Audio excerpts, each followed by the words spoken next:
Hello all, welcome to the lecture. In today's lecture, we are going to study about what is delimitation. And the word, when we are saying this word delimitation means what does this means? What is the commission related to? Let us start discussing about that. When you hear this word delimitation, it means the act or the process of defining the limits of borders of a geographical constituencies in a country. And the basic purpose over here is to represent demographic fluctuations. This is very important. So what is Delimitation Commission? If I want to speak it in layman terms, I'm going to explain it. So it is a high level authority whose decisions have some kind of legal force.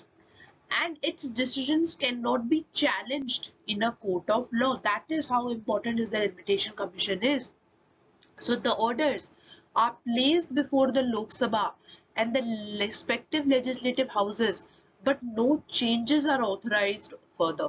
So the President of India, he is the person responsible for appointing the Delimitation Commission, and which collaborates with the Election Commission of India, your ECI. Or you can say EC, right? Election Commission of India. So this commission comprises a retired Supreme Court judges there, Chief Election Commissioner is there, and state election commissioners are present in it. What is delimitation and why delimitation? We have an aim. The aim is to provide equal representation to equal segments of population, and to move further with the fair division of geographical areas so that one political party does not have an advantage over the others in an election. If one party is going to have this kind of advantage, then this is something difficult for the democracy. We aim for the principle of one vote, one value, and to take forward this idea of one vote and one value to simplify the process, to create fairness in the system, we have come up with this delimitation.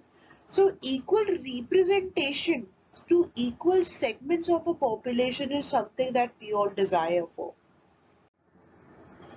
So what is Delimitation Commission? See, in India, if I talk about, similar delimitating committees were established 4 times. One was in year 1952, and this was under the Act of 1952.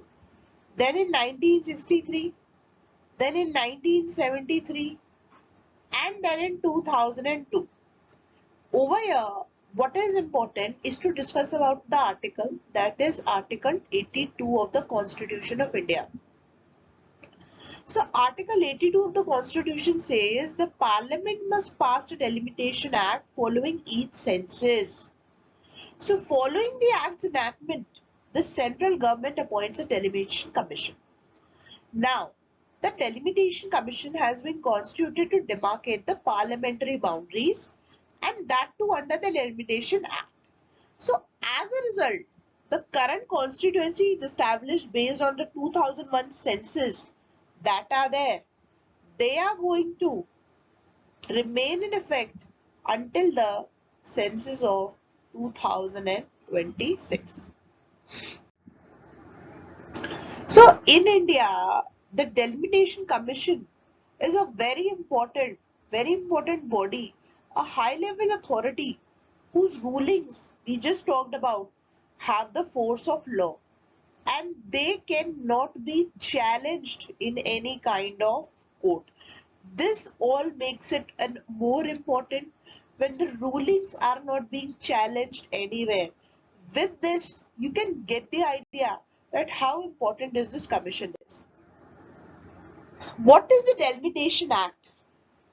So when we are talking about this act is an act which provides for the readjustment of the allocation of the seats in the House of the People to the states. The total number of seats in a state's legislative assembly, the division of each state and each union territory with the legislative assembly into territorial constituencies for elections to the House of People and elections to your House of People, as well as the legislative assemblies of the state plus union territories legislative assemblies. So why is delimitation enacted? See, this has a Delimitation Act. It all came up back in news due to the Jammu and Kashmir delimation exercise. And why do we enact it? See, we said that we want some equal representation for the similar numbered segments of the population. We are a democracy and we have to move forward by certain ideas. When I am saying certain ideas, these ideas also contain something that we call as fair division. Fair division in any country is very, very important. Why? Because we don't want that any political party should have an undue advantage over the other. The party system, we don't follow one party system. We have multiple parties here. And we already know that why multiple parties are important. Because otherwise, if we are going to have one party rule, do you think it will lead to better outcomes? No. So we want to have that value to our votes. The votes that we put in to elect our representatives, right? So we want to abide by one vote and one value policy. And that can only come up when there is fairness in the division and then there is no undue advantage to any political party. So how is this Delimitation Commission Act enacted? See, firstly, this committee, it has been set up by the president, and the president is responsible to set up this committee after census, after every census, right? So what are the functions of this committee? The functions of the committee, if broadly we are speaking on the functions, this first function is determining the boundaries. Boundaries where? In constituencies in such a manner so that the population of all seats are the same. Because if you look at Pan India, look at the population, it is not evenly distributed, right? So we have to work for that also. So where there is significant proportion of scheduled caste and scheduled tribe, the commission has to recognize them also, the scheduled caste and scheduled tribes that are present. Whenever there is any kind of difference in opinions of the members, the final decision is taken after majority consideration. That is how things work. Majority consideration is all more important.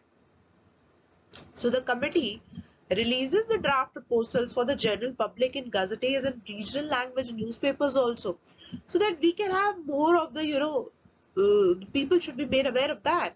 Public sittings are conducted where the opinions are heard. And if I talk about the changes that are brought to the draft, appropriate changes are made to the draft if such a proposal arises.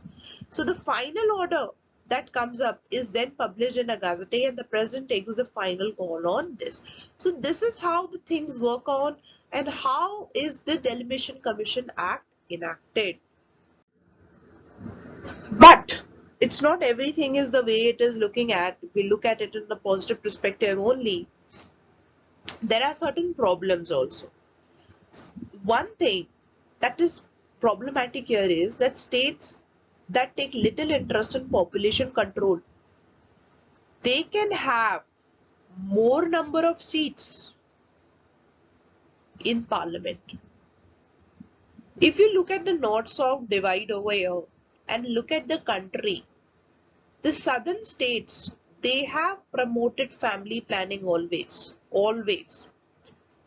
And they are facing the possibility of having their seats reduced over the time period. Whereas in northern India, if I look at the population ratio and the density of population, look at UP, Bihar and West Bengal. Population is quite very high. So they can have greater number of seats in parliament, whereas the seats of the southern states get reduced. So this is something which is problematic. So in 2008 also, delimation was done based on the 2001 census. But the total number of seats in the assemblies and parliament decided as per the 1970 census, and it was not changed. So do you think that we can work with the census that came up in the year 1971? So was there a requirement of change that was actually neglected? So the constitution has also capped the number of Lok Sabha and Rajya Sabha seats to a maximum. And we know the maximum is 550 for Lok Sabha and 250 for Rajya Sabha.